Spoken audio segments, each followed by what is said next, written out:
नमस्कार दोस्तों। तो चलिए शुरू करते हैं। हिंदी साहित्य, आधुनिक काल, छायावादी काल। तो जैसे कि आप सब जानते हैं कि इससे पहले हमने भारतेंदु काल और द्विवेदी काल से जुड़े प्रश्न उत्तर की चर्चा की थी। आज छायावादी काल से जुड़े महत्वपूर्ण प्रश्न उत्तर की चर्चा करेंगे। तो अगर आपने अभी तक मेरे पहले के क्लासेस नहीं देखे हैं तो आप जाके देख सकते हैं। हमने कई प्रश्न उत्तर की चर्चा की है जो विभिन्न प्रकार के प्रतियोगी परीक्षाओं में पूछा गया है और पूछा जा सकता है। तो आज 50 प्रश्न उत्तर की चर्चा हम करेंगे। तो चलिए शुरू करते हैं। पहला प्रश्न तो यहाँ पे पूछा गया है, माखन लाल चतुर्वेदी की रचनाओं का प्रधान स्वर क्या है? तो माखन लाल चतुर्वेदी की रचनाओं का प्रधान स्वर क्या है? ये प्रश्न कई बार पूछा गया है, तो आप इसको नोट कर सकते हैं। तो इसका सही उत्तर होगा आपका राष्ट्र प्रेम और आत्मोत्सर्ग। तो राष्ट्र प्रेम और आत्मोत्सर्ग जो है ये माखन लाल चतुर्वेदी की रचनाओं का प्रधान स्वर माना जाता है। तो आप इसको नोट कर सकते हैं। यहां से दो प्रकार के प्रश्न आ सकते हैं। चलिए आगे बढ़ते हैं। सिया राम शरण गुप्त किस प्रसिद्ध कवि के अनुज माने जाते थे? तो इसका सही उत्तर होगा आपका मैथिली शरण गुप्त। चलिए आगे बढ़ते हैं। गुप्त जी की पहली रचना कब प्रकाशित हुई थी? तो गुप्त जी की पहली रचना कब प्रकाशित हुई थी? इसकी समय सीमा क्या मानी जाती है? तो इसका सही उत्तर होगा आपका 1910 इंदु पत्रिका में। तो 1910 इंदु पत्रिका में गुप्त जी की पहली रचना प्रकाशित हुई थी। यहां से भी दो प्रकार के प्रश्न आ सकते हैं, तो आप इसको नोट कर सकते हैं। चलिए आगे बढ़ते हैं। यहां पे प्रश्न पूछा गया है, बाल कृष्ण शर्मा का पहला काव्य संग्रह का नाम क्या है? तो बाल कृष्ण शर्मा का पहला काव्य संग्रह का नाम क्या है? तो इसका सही उत्तर होगा आपका कुमकुम। कुमकुम जो है ये बाल कृष्ण शर्मा का पहला काव्य संग्रह माना जाता है और ये प्रकाशित हुई थी 1939 में। तो यहाँ से भी दो प्रकार के प्रश्न आ सकते हैं, तो आप इसको नोट कर सकते हैं। चलिए आगे बढ़ते हैं। यहाँ पर एक पंक्ति दिया गया है, तो बताना है इस पंक्ति के लेखक का नाम क्या है। तो सबसे पहले पंक्ति पढ़ते हैं, हम अनिकेतन हम अनेकेतन, हम तो रमते राम हमारा, क्या घर क्या दर कैसा वतन। तो ये पंक्ति किसकी मानी जाती है? तो फिर से पढ़ते हैं, हम अनिकेतन हम अनेकेतन, हम तो रमते राम हमारा, क्या घर क्या दर कैसा वतन। तो इस पंक्ति के लेखक का नाम क्या है? बहुत ही प्रसिद्ध पंक्ति है। तो इसका सही उत्तर होगा आपका बाल कृष्ण शर्मा नवीन। नवीन इनका उपनाम है, तो आप इसको नोट कर सकते हैं। चलिए आगे बढ़ते हैं। यहां पर भी एक पंक्ति दिया गया है, बहुत ही प्रसिद्ध पंक्ति है। तो बताना है इस पंक्ति के लेखक का नाम क्या है। तो सबसे पहले पंक्ति पढ़ते हैं, हो जाने दे गर्क नशे में, मत पड़ने दे फर्श नशे में। तो इस पंक्ति के लेखक का नाम क्या है? ये प्रश्न आपका कई बार नेट में पूछा गया है। तो हो जाने दे गर्क नशे में, मत पड़ने दे फर्श नशे में। तो इस पंक्ति के लेखक का नाम क्या है? तो इसका सही उत्तर होगा आपका बाल कृष्ण शर्मा नवीन। तो आप इसको नोट कर सकते हैं। तो जैसे कि मैं आपको पहले बता चुका हूँ, तो जो एक वाक्य पंक्तियाँ होते हैं ये कई बार प्रतियोगी परीक्षाओं में पूछे जाते हैं, तो इसको जानना आवश्यक है। तो जैसे यहाँ पे दिया गया है, हो जाने दे गर्क नशे में, मत पड़ने दे फर्श नशे में, ये एक वाक्य पंक्ति के अंतर्गत आता है। तो यहाँ से प्रश्न आ सकता है। चलिए आगे बढ़ते हैं। प्रसिद्ध कविता झांसी की रानी किसकी रचना मानी जाती है? तो प्रसिद्ध कविता झांसी की रानी किसकी रचना मानी जाती है? इसके लेखक का नाम क्या है?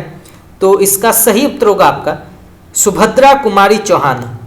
तो सुभद्रा कुमारी चौहान जो है ये प्रसिद्ध कविता झांसी की रानी के लेखक माने जाते हैं। और यहाँ से प्रश्न ये भी आ सकता है कि झांसी की रानी किस प्रकार की रचना के अंतर्गत आता है? तो ये जो है कविता के अंतर्गत आता है। तो यहाँ से भी दो प्रकार के प्रश्न आ सकते हैं। चलिए आगे बढ़ते हैं। कैदी और कोकिला शीर्षक कविता किसकी मानी जाती है? तो कैदी और कोकिला शीर्षक कविता के लेखक का नाम क्या है? तो इसका सही उत्तर होगा आपका माखन लाल चतुर्वेदी। तो माखन लाल चतुर्वेदी जो है ये कैदी और कोकिला कविता के लेखक माने जाते हैं। तो आप इसको नोट कर सकते हैं। चलिए आगे बढ़ते हैं। यहाँ पर भी एक पंक्ति दिया गया है, तो बताना है इस पंक्ति के लेखक का नाम क्या है। तो सबसे पहले पंक्ति पढ़ते हैं। क्या देख न सकती जंजीरों का गहना, हथकड़ियाँ क्यों यह ब्रिटिश राज्य का गहना। तो इस पंक्ति के लेखक का नाम क्या है? क्या देख न सकती जंजीरों का गहना, हथकड़ियाँ क्यों यह ब्रिटिश राज्य का गहना। तो इस पंक्ति के लेखक का नाम क्या है? तो इसका सही उत्तर होगा आपका माखन लाल चतुर्वेदी। तो आप इसको नोट कर सकते हैं, ये प्रश्न भी कई बार पूछा गया है। चलिए आगे बढ़ते हैं। यहाँ पर भी एक पंक्ति दिया गया है। ओ भिकमंगे अरे पराजित, ओ मल्लूम अरे चिरदोहित, तू अखंड भंडार शक्ति का जाग अरे निद्रा सम्मोहित। तो इस पंक्ति के लेखक का नाम क्या है? तो फिर से पढ़ते हैं। ओ भिकमंगे अरे पराजित, ओ मल्लूम अरे चिरदोहित, तू अखंड भंडार शक्ति का जाग अरे निद्रा सम्मोहित। तो इस पंक्ति के लेखक माने जाते हैं बालकृष्ण शर्मा नवीन। तो आप इसको नोट कर सकते हैं। चलिए आगे बढ़ते हैं। दिल्ली शीर्षक कविता किसकी मानी जाती है? तो दिल्ली शीर्षक कविता के लेखक का नाम क्या है? तो इसका सही उत्तर होगा आपका सूर्यकांत त्रिपाठी निराला। तो निराला जो है ये दिल्ली कविता के लेखक माने जाते हैं। तो आप इसको नोट कर सकते हैं। चलिए आगे बढ़ते हैं। ये पंक्ति कई बार विभिन्न प्रकार के प्रतियोगी परीक्षाओं में पूछा गया है। तो आप इसको नोट कर सकते हैं। तो सबसे पहले पंक्ति पढ़ते हैं। कभी कुछ ऐसी तान सुनाओ जिससे उथल पुथल मच जाए। तो इस पंक्ति के लेखक का नाम क्या है? तो फिर से पढ़ते हैं। कभी कुछ ऐसी तान सुनाओ जिससे उथल पुथल मच जाए। तो इस पंक्ति के लेखक का नाम क्या है? तो इसका सही उत्तर होगा आपका बालकृष्ण शर्मा नवीन। चलिए आगे बढ़ते हैं। एक बार बस और नाच तू श्यामा, सामान सभी तैयार। पंक्ति के लेखक का नाम क्या है? तो एक बार बस और नाच तू श्यामा, सामान सभी तैयार। तो इस पंक्ति के लेखक माने जाते हैं निराला। और ये जो है आवाहन कविता से ये पंक्ति ली गई है। तो यहाँ से भी दो प्रकार के प्रश्न आ सकते हैं। इस पंक्ति के लेखक माने जाते हैं सूर्यकांत त्रिपाठी निराला, और ये जो है आवाहन कविता से लिया गया है। तो आप इसको नोट कर सकते हैं। चलिए आगे बढ़ते हैं। भारती जय विजय करे, कनक शस्य कमल धरे। तो इस पंक्ति के लेखक का नाम क्या है? तो फिर से पढ़ते हैं। भारती जय विजय करे, कनक शस्य कमल धरे। तो इस पंक्ति के लेखक कौन है? तो इसका सही उत्तर होगा आपका निराला। चलिए आगे बढ़ते हैं। सखे बता दो कैसे गाऊं, अमृत मौत का नाम न हो, जगे एशिया हिले विश्व और राजनीति का नाम न हो। तो इस पंक्ति के लेखक का नाम क्या है? तो फिर से पढ़ते हैं। सखे बता दो कैसे गाऊं, अमृत मौत का नाम न हो, जगे एशिया हिले विश्व और राजनीति का नाम न हो। तो इस प्रसिद्ध पंक्ति के लेखक का नाम क्या है? तो इसका सही उत्तर होगा आपका माखन लाल चतुर्वेदी। तो माखन लाल चतुर्वेदी जो है इसके लेखक माने जाते हैं। तो आप इसको नोट कर सकते हैं। चलिए आगे बढ़ते हैं। प्रसिद्ध कविता पुष्प की अभिलाषा किसकी मानी जाती है? तो प्रसिद्ध कविता पुष्प की अभिलाषा के लेखक का नाम क्या है? तो इसका सही उत्तर होगा आपका माखन लाल चतुर्वेदी। तो माखन लाल चतुर्वेदी इसके लेखक माने जाते हैं, और ये जो है कविता के अंतर्गत आती है। तो यहाँ से भी दो प्रकार के प्रश्न आ सकते हैं। चलिए आगे बढ़ते हैं। एक फूल की चाह शीर्षक कविता किसकी मानी जाती है? तो एक फूल की चाह शीर्षक कविता के लेखक का नाम क्या है? तो इसके लेखक माने जाते हैं सियाराम गुप्त। चलिए आगे बढ़ते हैं। यहाँ पर भी एक बहुत ही प्रसिद्ध पंक्ति दिया गया है, तो बताना है इस पंक्ति के लेखक का नाम क्या है। तो सबसे पहले पंक्ति पढ़ते हैं। मुझे तोड़ लेना वनमाली, उस पथ पर तुम देना फेंक, मातृभूमि पर शीश चढ़ाने जिस पथ जावे वीर अनेक। तो इस पंक्ति के लेखक का नाम क्या है? तो फिर से पढ़ते हैं।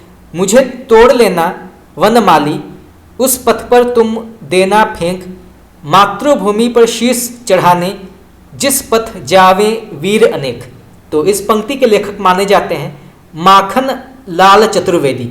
और ये जो है पुष्प की अभिलाषा कविता से ये पंक्ति ली गई है, तो आप इसको नोट कर सकते हैं। यहाँ से भी कई प्रश्न पूछा गया है। चलिए आगे बढ़ते हैं। हिम क्रीटिनी हिम तरंगिणी, वेणु लो कूंजे धरा, माता युग चरण मरण ज्वार, बिजुली काजल आंच रही आदि काव्य संग्रह किसके माने जाते हैं? तो फिर से पढ़ते हैं। हिम क्रीटिनी हिम तरंगिणी, वेणु लो गूंजे धरा, माता युग चरण मरण ज्वार, बिजुली काजल आंच रही आदि काव्य संग्रह के लेखक का नाम क्या है? तो इसका सही उत्तर होगा आपका माखन लाल चतुर्वेदी। तो ये सभी जो है माखन लाल चतुर्वेदी के अत्यंत ही प्रसिद्ध कविताएं मानी जाती हैं, तो आप इसको नोट कर सकते हैं। चलिए आगे बढ़ते हैं। मौर्य विजय, अनाथ, दुर्वादल, आद्रा, आत्मोत्सर्ग, पाथेय, मृण्मयी, बापू, उन्मुख, दैनिकी, नकुल, नोआखाली आदि काव्य संग्रह के लेखक का नाम क्या है? तो फिर से पढ़ते हैं। मौर्य विजय, अनाथ, दुर्वादल, आद्रा,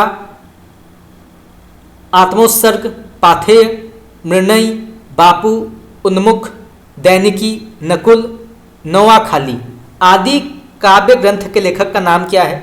तो इसका सही उत्तर होगा आपका सियाराम गुप्त। तो आप इसको नोट कर सकते हैं। चलिए आगे बढ़ते हैं। विनोबा स्तवन किसका काव्य संग्रह माना जाता है? तो इसका सही उत्तर होगा आपका बाल कृष्ण शर्मा नवीन। चलिए आगे बढ़ते हैं। आज खड्ग की धार कुंठिता है खाली टुणीर हुआ, पंक्ति किसकी मानी जाती है? ये भी जो है एक वाक्य पंक्तियों के अंतर्गत आती है, तो आप इसको नोट कर सकते हैं।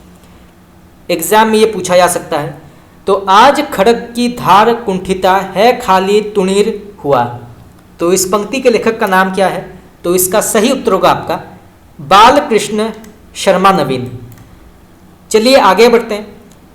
जलियांवाला बाग में वसंत शीर्षक कविता किसकी मानी जाती है? तो जलियांवाला बाग में वसंत शीर्षक कविता के लेखक का नाम क्या है? तो इसका सही उत्तर होगा आपका सुभद्रा कुमारी चौहान। और ये जो है कविता के अंतर्गत आती है, तो यहाँ से भी दो प्रकार के प्रश्न आ सकते हैं। ये प्रश्न आपका नेट में पूछा गया है। चलिए आगे बढ़ते हैं। पारिवारिक संबंधों को लेकर कविता किसने लिखी है?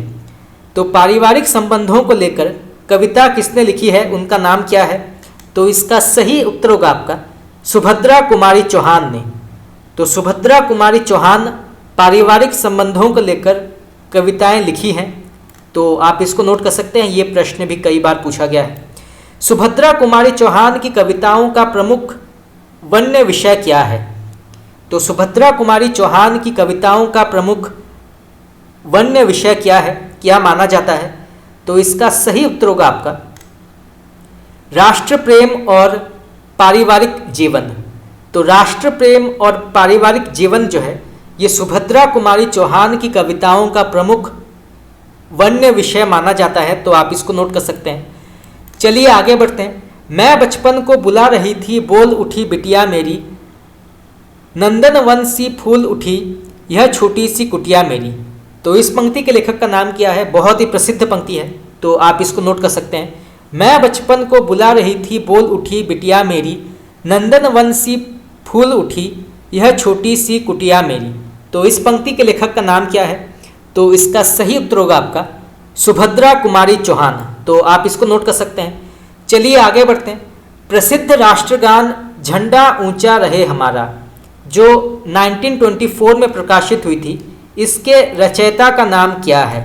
तो फिर से पढ़ते हैं। प्रसिद्ध राष्ट्रगान झंडा ऊंचा रहे हमारा जो 1924 में प्रकाशित हुई थी, इसके रचयिता का नाम क्या है? तो इसका सही उत्तर होगा आपका श्यामलाल पार्षद। तो श्यामलाल पार्षद जो हैं इसके लेखक माने जाते हैं। तो आप इसको नोट कर सकते हैं। चलिए आगे बढ़ते हैं। झंडा ऊंचा रहे हमारा पहली बार कब गाया गया था? तो झंडा ऊंचा रहे हमारा पहली बार कब गाया गया था? इसकी समय क्या मानी जाती है? तो इसका सही उत्तर होगा आपका 1925 में कानपुर कांग्रेस के समय ध्वजोत्तोलन में गाया गया था। तो 1925 में कानपुर में ये गाया गया था। तो यहाँ से भी दो प्रकार के प्रश्न आ सकते हैं। तो आप इसको नोट कर सकते हैं। चलिए आगे बढ़ते हैं। झंडा ऊंचा रहे हमारा को काट छांट कर संपादित किसने किया था? तो झंडा ऊंचा रहे हमारा को काट छांट कर संपादित करने वाले विद्वान का नाम क्या है? तो इसका सही उत्तर होगा आपका पुरुषोत्तम दास टंडन।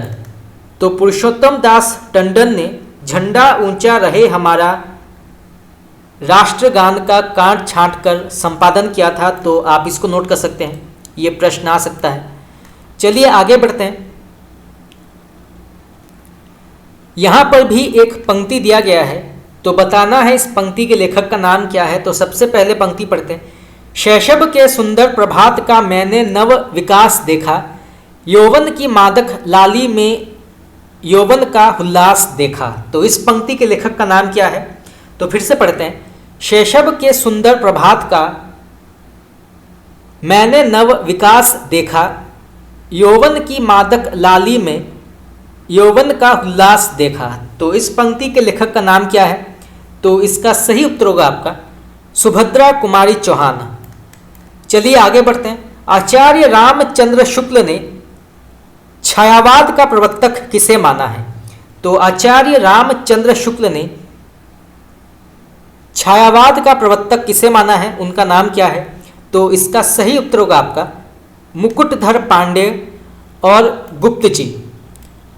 तो मुकुटधर पांड्य और गुप्त जी को आचार्य रामचंद्र शुक्ल ने छायावाद का प्रवर्तक माना है। तो आप इसको नोट कर सकते हैं। चलिए आगे बढ़ते हैं। यहाँ पर एक कथन दिया गया है, तो बताना है इस कथन के लेखक का नाम क्या है। तो सबसे पहले कथन पढ़ते हैं। बहुत ही प्रसिद्ध कथन है। छायावाद नाम चल पड़ने का परिणाम यह हुआ कि बहुत से कवि रहस्यात्मक अभिव्यंजना के लाक्षणिक वैचित्र्य, वस्तु विन्यास की विशृंखलता, चित्रमयी और मधुमयी कल्पना को ही साध्य मानकर चले। तो इस कथन के लेखक का नाम क्या है? तो फिर से पढ़ते हैं। छायावाद नाम चल पड़ने का परिणाम यह हुआ कि बहुत से कवि रहस्यात्मक अभिव्यंजना के लाक्षणिक वैचित्र्य, वस्तु विन्यास की विशृंखलता, चित्रमयी और मधुमयी कल्पना को ही साध्य मानकर चले। तो इस कथन के लेखक का नाम क्या है? तो इसका सही उत्तर होगा आपका आचार्य रामचंद्र शुक्ल। तो आप इसको नोट कर सकते हैं, आचार्य रामचंद्र शुक्ल। चलिए आगे बढ़ते हैं। सुनाल जो एक प्रकार का खंड काव्य माना जाता है, सिद्धार्थ जो महाकाव्य के अंतर्गत आता है, तथा सुमनांजलि जो फुटकर कविताओं का संग्रह माना जाता है, किसकी रचना मानी जाती है? तो फिर से पढ़ते हैं। सुनाल खंड काव्य, सिद्धार्थ तथा सुमनांजलि किसकी रचना मानी जाती है? तो इसका सही उत्तर होगा आपका अनूप शर्मा। तो ये जो है अनूप शर्मा की रचना मानी जाती है। तो आप इसको नोट कर सकते हैं। चलिए आगे बढ़ते हैं। यहां पे प्रश्न पूछा गया है,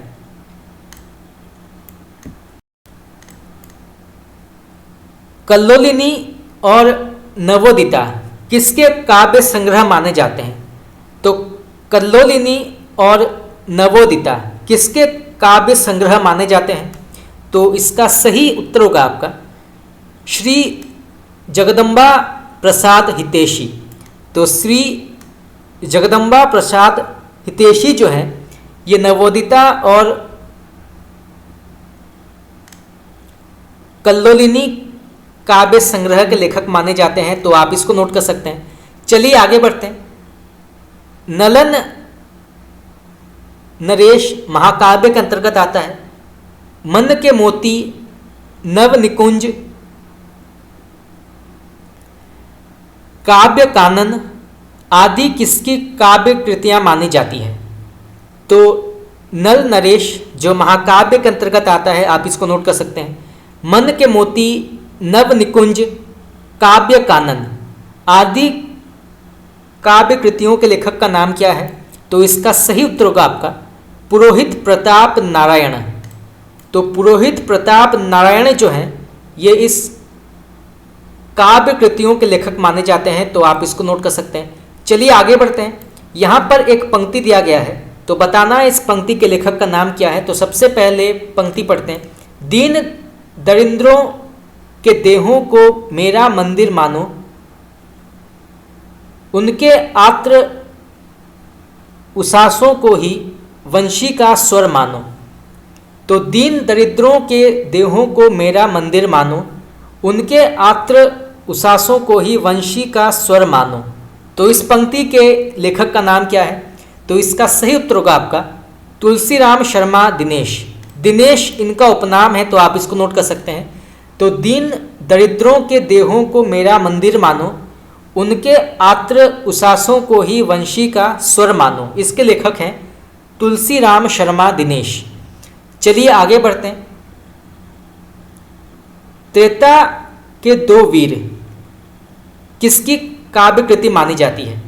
तो त्रेता के दो वीर किसकी काव्य कृति मानी जाती है? इसके लेखक का नाम क्या है? तो इसका सही उत्तर होगा आपका श्याम नारायण पांडेय। चलिए आगे बढ़ते हैं। धूल की ढेरी में अनजान छिपे हैं मेरे मधुमेह गान, ये पंक्ति किसकी मानी जाती है? आप इसको नोट कर सकते हैं, ये प्रश्न कई बार पूछा गया है। धूल की ढेरी में अनजान छिपे हैं मेरे मधुमेह गान, तो इस पंक्ति के लेखक कौन माने जाते हैं? तो इसका सही उत्तर होगा आपका सुमित्रा नंदन पंत। तो सुमित्रा नंदन पंत जो हैं इस प्रसिद्ध पंक्ति के लेखक माने जाते हैं, तो आप इसको नोट कर सकते हैं। धूल की ढेरी में अनजान छिपे हैं मेरे मधुमेह गान, तो आप इसको नोट कर सकते हैं। चलिए आगे बढ़ते हैं। प्रेम और मस्ती की काव्य धारा के प्रमुख कवि कौन है? तो प्रेम और मस्ती की काव्य धारा के प्रमुख कवि का नाम क्या है? तो ये आते हैं पहले भगवती चरण वर्मा, हरिवंश राय बच्चन, नरेंद्र शर्मा, रामेश्वर शुक्ल अंचल, गोपाल सिंह नेपाली, हृदय नारायण हृदयेश, हरिकृष्ण प्रेमी, बालकृष्ण शर्मा नवीन। तो ये सभी जो हैं प्रेम और मस्ती के कवि माने जाते हैं, खास करके हरिवंश राय बच्चन, इनका नाम कई बार पूछा जाता है, तो आप इसको नोट कर सकते हैं। जैसे प्रेम और मस्ती के लेखक इनमें से कौन है? तो अगर ऑप्शन में हरिवंश राय बच्चन का नाम दिया है तो आप उसको टिक कर सकते हैं। बाकी भगवती चरण वर्मा, नरेंद्र शर्मा, रामेश्वर शुक्ल अंचल, गोपाल सिंह नेपाली, हृदय नारायण हृदयेश, हरिकृष्ण प्रेमी, बालकृष्ण शर्मा नवीन, रामेश्वर शुक्ल अंचल, ये सभी जो हैं ये भी प्रेम और मस्ती के कवि माने जाते हैं, तो आप इसको नोट कर सकते हैं। चलिए आगे बढ़ते हैं। यहाँ पर एक पंक्ति दी गई है, तो बताना है इस पंक्ति के लेखक का नाम क्या है। तो सबसे पहले पंक्ति पढ़ते हैं, बहुत ही प्रसिद्ध पंक्ति है, नेट में कई बार पूछा गया है। हम दीवानों की क्या हस्ती है, आज यहाँ कल वहाँ चले। पंक्ति के लेखक का नाम क्या है? तो हम दीवानों की क्या हस्ती है, आज यहाँ कल वहाँ चले। तो इस पंक्ति के लेखक का नाम क्या है? तो इसका सही उत्तर होगा आपका भगवती चरण वर्मा। तो भगवती चरण वर्मा जो हैं इसके लेखक माने जाते हैं और इनका समय माना जाता है 1903 से 1981। चलिए आगे बढ़ते हैं। यो शूलयुक्त यो अहि आलिंगित जीवन पंक्ति किसकी मानी जाती है? तो यो शूलयुक्त यो अहि आलिंगित जीवन, तो इस पंक्ति के लेखक का नाम क्या है? तो इसका सही उत्तर होगा आपका बालकृष्ण शर्मा नवीन।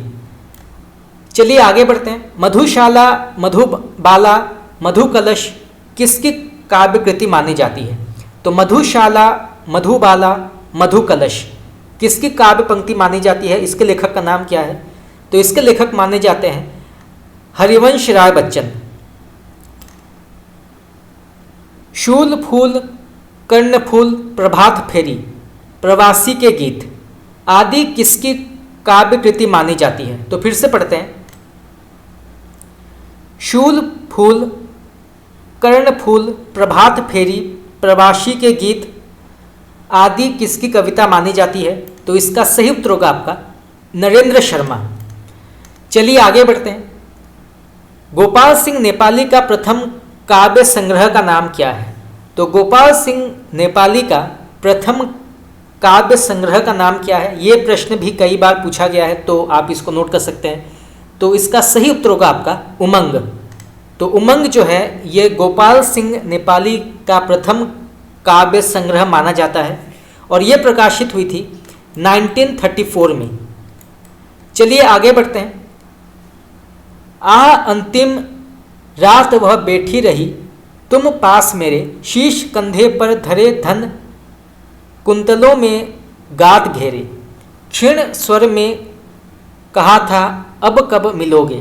तो इस पंक्ति के लेखक का नाम क्या है? तो फिर से पढ़ते हैं। आह अंतिम रात वह बैठी रही, तुम पास मेरे, शीश कंधे पर धरे धन, कुंतलों में गात घेरे, क्षीण स्वर में कहा था अब कब मिलोगे। तो इस पंक्ति के लेखक का नाम क्या है? तो इसका सही उत्तर होगा आपका नरेंद्र शर्मा। तो आप इसको नोट कर सकते हैं। चलिए आगे बढ़ते हैं। यहाँ पे प्रश्न पूछा गया है, नरेंद्र शर्मा का सर्वाधिक लोकप्रिय काव्य संग्रह का नाम क्या है? तो नरेंद्र शर्मा का सर्वाधिक लोकप्रिय काव्य संग्रह का नाम क्या है? तो इसका सही उत्तर होगा आपका प्रवासी के गीत। तो नरेंद्र शर्मा का सर्वाधिक लोकप्रिय काव्य संग्रह का नाम है प्रवासी के गीत। तो आप इसको नोट कर सकते हैं, ये प्रश्न भी कई बार पूछा गया है। चलिए आगे बढ़ते हैं। नेक्स्ट क्वेश्चन, नरेंद्र शर्मा की काव्य कृतियों का नाम क्या है? तो यहाँ पे नरेंद्र शर्मा के कुछ प्रसिद्ध काव्य कृतियों के नाम दिए गए हैं। तो चलिए इनको पढ़ते हैं। पहले आता है प्रभात फेरी, फिर प्रवासी के गीत, फिर पलाश वन, फिर अग्नि शस्य, फिर कदली वन, शूल फूल, कर्ण फूल, मिट्टी और फूल, मनोकामिनी, हंसमाला, रक्त चंदन, द्रौपदी, प्यासा निर्झर, बहुत रात, गए, सुवर्णा। तो ये सभी जो हैं नरेंद्र शर्मा के अत्यंत ही प्रसिद्ध काव्य कृतियों के नाम हैं। खास करके प्रभात फेरी, प्रवासी के गीत, शूल फूल, कर्ण फूल, ये चार जो हैं ये कई बार पूछे गए हैं, तो आप इनको नोट कर सकते हैं। चलिए आगे बढ़ते हैं। मधुलिका, अपराजिता, किरण वेला, करिल, लाल चुनर, वर्षांत के बादल और विराम चिन्ह किसके काव्य कृतियाँ मानी जाती है? तो फिर से पढ़ते हैं। मधुलिका, अपराजिता, किरण बेला, करिल, लाल चुनर, वर्षांत के बाद बादल और विराम चिन्ह किसकी काव्य कृति मानी जाती है? तो इसका सही उत्तर होगा आपका रामेश्वर शुक्ल अंचल। तो आप इसको नोट कर सकते हैं, ये प्रश्न भी कई बार पूछा गया है। चलिए आगे बढ़ते हैं। वह मादकता ही क्या जिसमें बाकी रह जाए जग का भय। तो ये पंक्ति किसकी मानी जाती है? तो वह मादकता ही क्या जिसमें बाकी रह जाए जग का भय। तो इस पंक्ति के लेखक का नाम क्या है, तो इसका सही उत्तर होगा आपका बच्चन। तो बच्चन इसके लेखक हैं, तो आप इसको नोट कर सकते हैं। चलिए आगे बढ़ते हैं। द्विवेदी युगीन काव्य की प्रतिक्रिया में किस काव्य का जन्म हुआ। तो द्विवेदी युगीन काव्य की प्रतिक्रिया में किस काव्य का जन्म हुआ, उसका नाम क्या है, तो इसका सही उत्तर होगा आपका छायावाद। चलिए आगे बढ़ते हैं। नौका विहार परिवर्तन भावी पत्नी के प्रति कविता किसकी मानी जाती है। तो नौका विहार परिवर्तन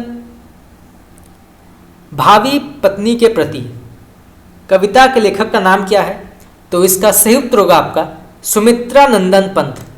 तो सुमित्रा नंदन पंत जो हैं इन सभी प्रसिद्ध कविताओं के लेखक माने जाते हैं, तो आप इसको नोट कर सकते हैं सुमित्रा नंदन पंत। तो दोस्तों इसी के साथ हमारा आज का 50 प्रश्न उत्तर क्लास यहाँ पर समाप्त हुआ।